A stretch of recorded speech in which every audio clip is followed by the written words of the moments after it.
По официальным немецким данным, в 1944 году население Восточной Пруссии составляло 2,5 миллиона человек. По мере продвижения линии Советско-Германского фронта на запад, подавляющее число гражданских немцев либо самостоятельно сбежало, либо была эвакуирована в Германию. А что же стало с теми, кто не смог покинуть Восточную Пруссию? О том, что ждало немцев Кёнигсберга после войны, и будет сегодняшний рассказ. Послевоенная судьба Восточной Пруссии и ее столицы Кёнигсберга решилась в ходе Второй мировой войны. Впервые тема передачи СССР незамерзающих немецких портов на Балтике была поднята на Тегеранской конференции в 1943 году. Окончательно вопрос раздела бывшей немецкой территории между СССР и Польшей решился на конференции в Потсдаме. 2/3 Восточной Пруссии вошли в состав Польши, а на оставшейся части образовался советский анклав, через год получивший наименование Калининградская область. Польские власти радикально подошли к вопросу немецкого населения на приобретенных территориях, немедленно приступили к его депортации в Германию. Иначе обстояло с населением Калининградской области. Статус немцев, оказавшихся на советской территории, был довольно неопределенным. Формально они оставались подданными Германии и не получали советского гражданства. И если депортация жителей Восточной Пруссии с польских и судетских немцев с чехословацких территорий была закреплена в протоколе Потсдамской конференции, то судьба немцев на советской территории зависела от воли советского руководства. В планах Сталина подразумевалось заселение столицы Восточной Пруссии советскими переселенцами, но по техническим причинам их массовое прибытие не могло быть осуществлено ранее 1946 года. До этого момента вся хозяйственная деятельность в Калининграде и окрестностях, включая подготовку региона к приезду советских граждан, ложилась на плечи оставшихся там немцев. В отсутствие гражданских властей на вновь приобретенной территории, власть над немецким гражданским населением передавалась Наркомату обороны. Эта же структура отвечала и за их снабжение. Помимо гражданских, в Кёнигсберге и области находилось 11 252 военнопленных и 3160 интернированных немецких граждан, содержавшихся в лагерях номер 445 и 553, и 300 немецких технических специалистов, занимавшихся обслуживанием портового оборудования в Балтийске. 10 мая 1945 года началась процедура регистрации и прописки немецкого населения, и по ее результатам появилась справка о наличии местного населения на территории Советской Восточной Пруссии на 1 сентября 1945 года. Согласно этому документу, численность германцев, остававшихся на территории СССР, составляла 129 614 человек, большая часть из которых проживала в Кёнигсберге и ближайших окрестностях. Из этого числа не более 47 тысяч немцев были признаны трудоспособными. В эту категорию попадали мужчины и женщины в возрасте от 17 до 50 лет. В документе отмечалось, что данные по регистрации не полны, так как некоторые воинские части, использующие немцев в качестве рабочей силы, скрывали их от учета, а также из-за неконтролируемого перемещения жителей в границах области. Снабжение гражданского немецкого населения осуществлялось по карточной системе. Рабочая карточка подразумевала 400 грамм хлеба в сутки, а иждивенческая 200. До лета 1945 года ситуация с обеспечением питания гражданского немецкого населения была удовлетворительной. Оно осуществлялось за счет трофейных запасов продовольствия, но уже к осени стало ухудшаться.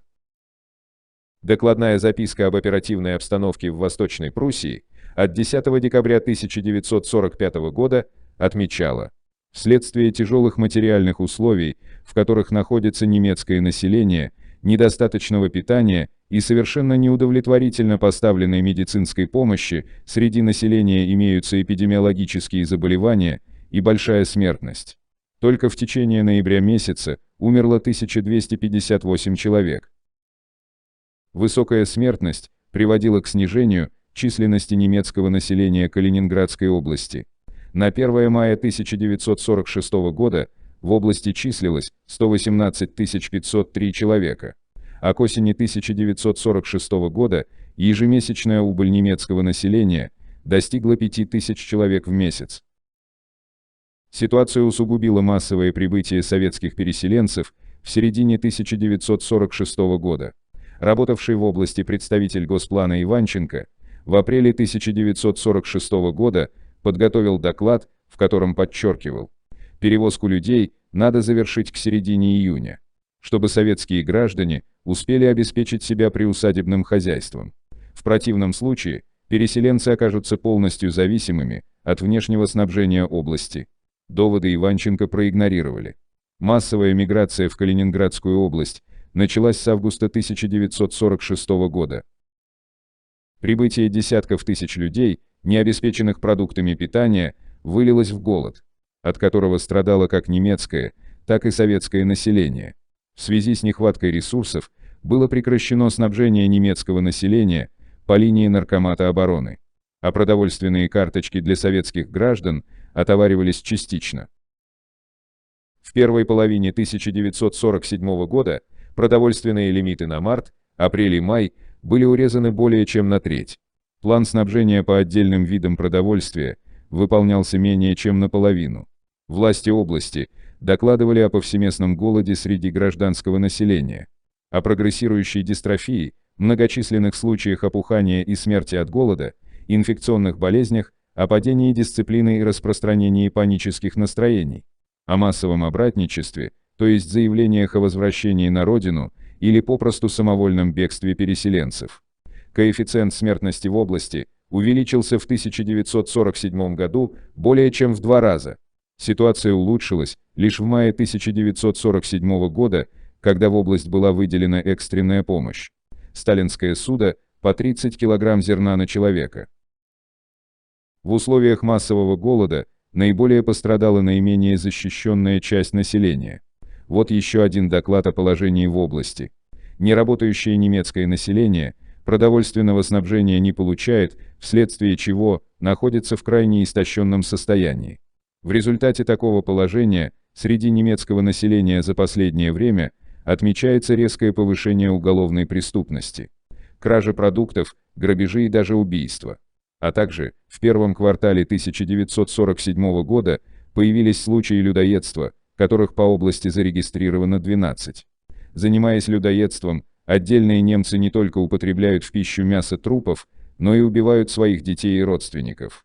Случаев убийства с целью людоедства имеется 4. В апреле 1947 года калининградским немцам, имевшим родственников в Германии, разрешили выезд из области. Это мероприятие вызвало массовый поток заявлений немцев с просьбами о разрешении выезда в Германию, обоснованными причинами как соединения семей, так и тяжелыми материальными условиями жизни. Власти Калининградской области поставили вопрос об организованном переселении немцев в советскую зону оккупации Германии.